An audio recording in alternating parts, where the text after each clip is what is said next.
Do you want a punchier beat? Then check this out. All right, so what I wanted to share today is the idea of layering things to improve your beat. And specifically, I want to talk about one type of layering. So we're going to talk about layering a kick with a synth. So I have already done that here in this beat. This is just, they're just samples that I pulled off Splice for the example for this YouTube video. So it's not a super complex, in-depth beat, but it shows, I think it's good enough to demonstrate what we're doing today. So I think what we'll do is I'll open things up, show you what I've done so far. We can kind of analyze it, talk about it a little bit, and then we'll hear with and without the things that I did, the things that I changed. So when I opened up this session, I created the new session. I added a stereo master fader. I set the tempo and I set the key. So I set it to 135 for the tempo and D major for the key. And then what I did is I created this synth track. So I just dragged a chord progression into Pro Tools. I edited a little bit to create some arpeggiation here, but it's basically just a progression that I had in a MIDI chord pack that I already had going. And then I added Serum to it and I added this preset to the Serum instance. And I think this preset I got off of Splice. Yeah, I did. So it's this preset if you're curious. And then what I did, let me just drag this track to make it shorter. I added a drum beat and a kick that's functioning as a normal kick within this song, within this beat, because you'll notice the drum track actually doesn't have a kick in there. So the loop that I chose does not have a kick. So I added my own. And then I also added a vocal sample. And I haven't edited these samples. No, I haven't edited any of these samples, really. I mean, I'm EQing this kick, but that's basically it. I added another kick here. This is the layer that we are layering with the synth, but that's basically it. That's the anatomy of what I've done so far. So drum beat, synth progression that I dragged and dropped and edited slightly, and then a vocal hook, a vocal sample. So the idea that I want to share today is the idea that you can take a kick and you can layer it with your synth and have it hit every time your synth hits, and it's going to make the synth feel punchier. So this is really great for certain genres. So like things that are a little more electronic, for example, it can be really good for that. But yeah, a lot of production concepts will do better in some genres over others. This one, I see it being used more often in electronic music. All right, so let me just play the beat for you really quickly.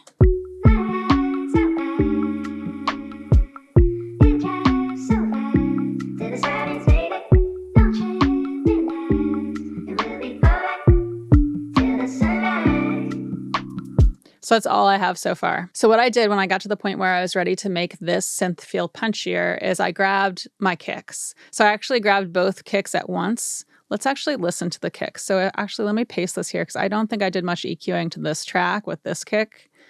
So let me paste one and then the other. And let's double check what we have on our EQ. Yeah, there's nothing there. I thought there was hardly anything. So, I spoke earlier about how I EQ'd this kick. Not really. I EQ'd this one though. Yeah, I did. Okay. So we have these two kicks. So let's hear them. So they're different.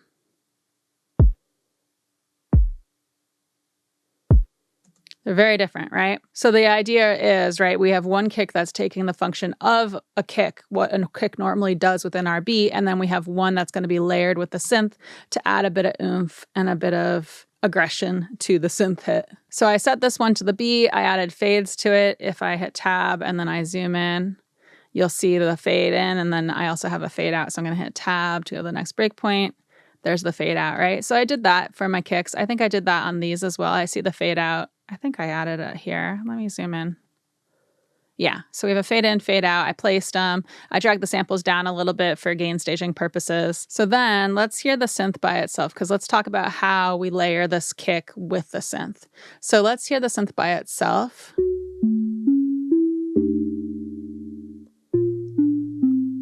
And I'll add this kick in.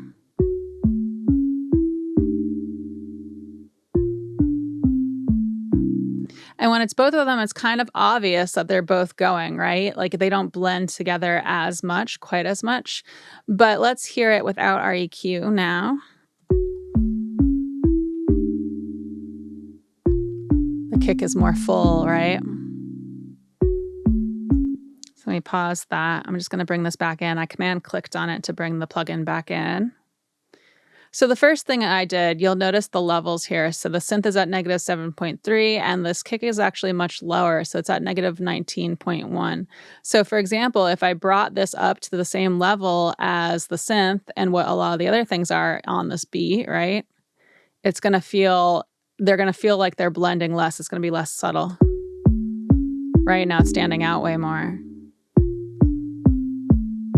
So the first thing is, hey, this synth needs to be punchier. Let's bring a kick in. So we bring the kick in, place it, and I place it wherever the synth hits. So one thing that I didn't mention yet is that I actually opened up this velocity graph so I could see wherever the synth is hitting. So if I close this out, for example, I can open it up really easily. If it's not on velocity, I just click and choose velocity. So now I see wherever it's hitting, and I just dropped a kick there. And then the next thing is to set the levels, right? So it starts out, you start out at the same level, around the same level, and then usually you want to bring it down until it feels like it's blending a little bit more. It's a little less obtrusive. So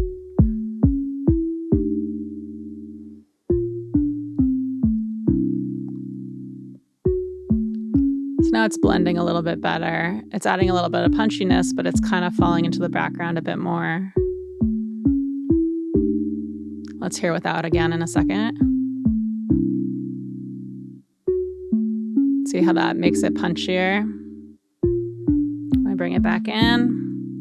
So you can solo it while you're doing this. You can do it within the context of the whole song. The more that you have going on in the song, then the more apparent this might need to be for it to cut through the mix. So then what I did is I EQ'd this kick, right? So if we open this up, I have a pretty extreme EQ on here. And so basically what I did is I did a bit of like a puzzle piecing EQing and then a bit of EQing to kind of tame it a little bit so it's a little more mellow. So let's hear without the EQ and play.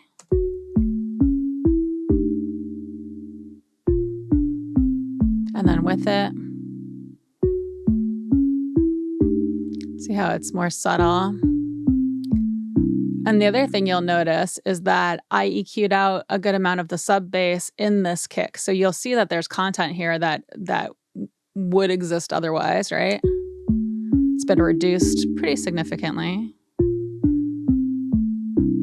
I could reduce it even a little bit more probably, but the basic idea for that is I'm removing that sub bass so that it's not fighting this regular kick in the mix, right? It's taking a different function than a kick normally takes, so I don't need that sub bass. And with bass frequencies often get phasing issues very quickly with each other, and they get thin very quickly because low frequencies are longer waveforms. So if we have multiple kicks, if we have multiple low frequency instruments like a bass or a low stinger or something like that, a lot of times people will layer a bunch of those because they want the bass to sound bigger. But what happens is if you layer a bunch of them and they have phase issues with each other, then you can actually accidentally make your bass sound smaller, right? So I'm kind of combating that by adding this high pass filter on my EQ on this kick so it's not fighting with this regular kick. And let's hear it in context so we can hear that. So I'm going to unsolo this. I'm going to click this so we get the whole beat, and let's hear it. I'm going to turn the EQ off and then back on so we'll hear it.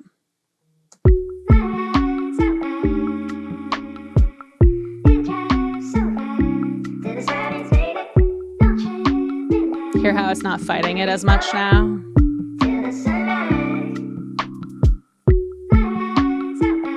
So that's the next thing that I did was EQing it to kind of help it blend a little bit better with the synth, help it not fight the synth in the high frequencies as much, and then also help it not fight the real, quote unquote, real kick in this mix, right? So the next thing that I did, I'm going to actually open up Serum to show you, is I actually adjusted the attack value on this synth.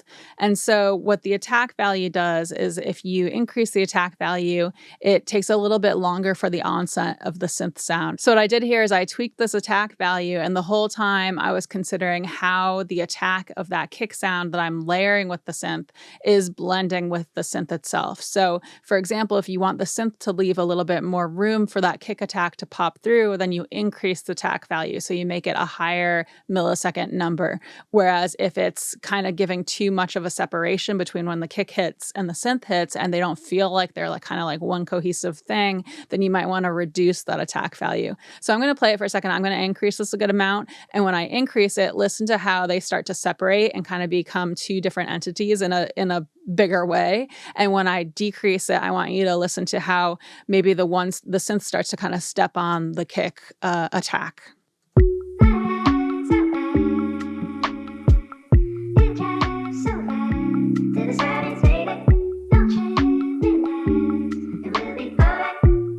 I'm going to solo it actually. Hear it.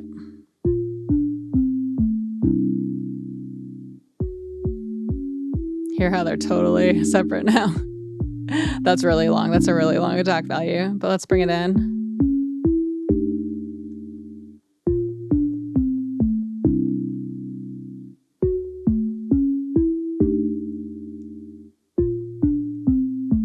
Where did I have it? I had it right around 13. So hear how I'm kind of hearing the punchiness of the kick a little bit more than when it's lower.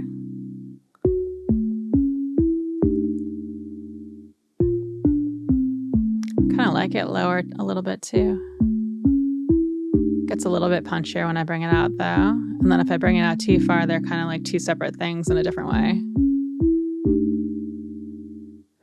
Maybe I'll make it a little lower than I had it.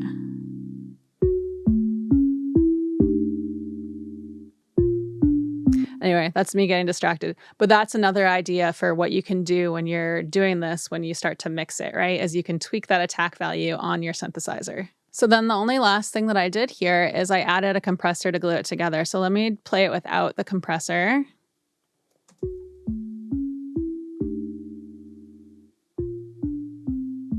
I'll bring it in.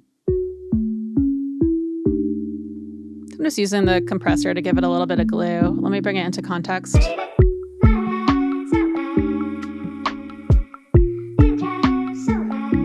me bring it out.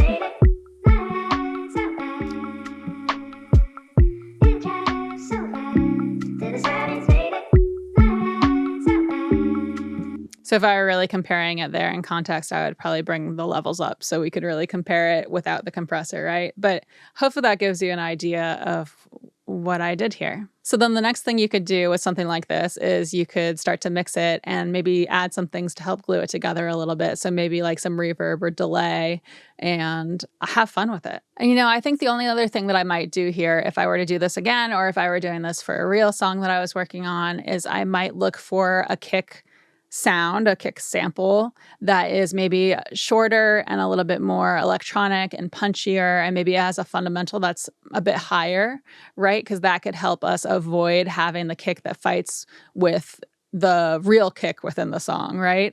And those tend to layer well and add to the punchiness of a synth a little bit better. So I think if I had more time, I probably would look for a different sample here to replace it and then adjust accordingly. But yeah, short electronic punchy kicks that are kind of higher frequency than usual tend to work really well for this kind of thing, in my opinion. All right, what are some of my other thoughts about this? Well, for one, you don't have to place a sample on the actual timeline. You could use something like a triggering plugin to do something similar, right? You could definitely do that. It would have the same type of effect. And another thing is something that I know I've talked about in previous videos, but it might have been a little while since I talked about this, but the idea that you can layer a couple kicks and use similar concepts here, but for a slightly different purpose. So in the past, I have layered two kicks before within a track, and I'll just have them whenever the one goes, the other goes. And what I often do for that is I'll EQ it. So one is we're targeting the low oomph of the kick, and the other one we're targeting the transient snap of the kick. So I will remove the low oomph in the transient snap one, and then I will remove a bit of the transient snap in the low oomph one. And so each one is holding its own place within the mix, and then they're layered together and they form that one cohesive kick sound. So you can use similar concepts to the concepts that we've used here for something like that. And you can use similar concepts to what we've talked about here for any kind of layering thing too. So I think that's it for now. If you want me to work on your music, please feel free to check out my website. It's CatoNoise.com and click the Get Started button. It'll take you to a short survey. It has like 3 or 4 questions about your music, and then a calendar where you can actually book a free, no obligation Zoom call with me to talk about your music. We can see if we're a good fit. And other than that, I have a Patreon. So it's patreon.com/CatoNoise. And thank you so much to my Patreon patrons. You help keep this channel independent. You can join for as little as $1 a month. There are early release videos on there, additional content. We have a Discord server. We're doing a book club on the Discord server, all kinds of stuff. So check that out if you feel so inclined. And I come out with new videos every Wednesday. And thank you so much for hanging out. Okay. Synthesizer. Yeah, I said that right. So it just started raining like an hour ago, and it doesn't rain very much in San Diego. I'm in San Diego, and we don't get a lot of rain. So it's kind of exciting. I kind of love the rain. I love like frog weather type of stuff. And it started raining, and I looked out the front, and it's raining hard enough that there's like a river of water going down the edge of the street, you know, and it's like covering part of the tires on the cars on the side of the street. So it's raining a good amount. And I was almost like, oh, I should just sit inside and read now. I should be done for the day because it's raining, which is like ridiculous. Like the East Coaster, and I grew up on the East Coast, and the East Coaster in me was like, what is wrong with you? And then the me that's been living here for years was like, yeah, that I should do that, but I can't right now because I have too much stuff to do. So anyway, it's raining. And I was like, oh, well, maybe I shouldn't film because it's going to be noisy. It's probably not noisy at all. You probably can't even tell. Is it still raining? Just a little bit. Anyway, I'm going to go do stuff, and I hope you're all doing well, and I'll talk to you later.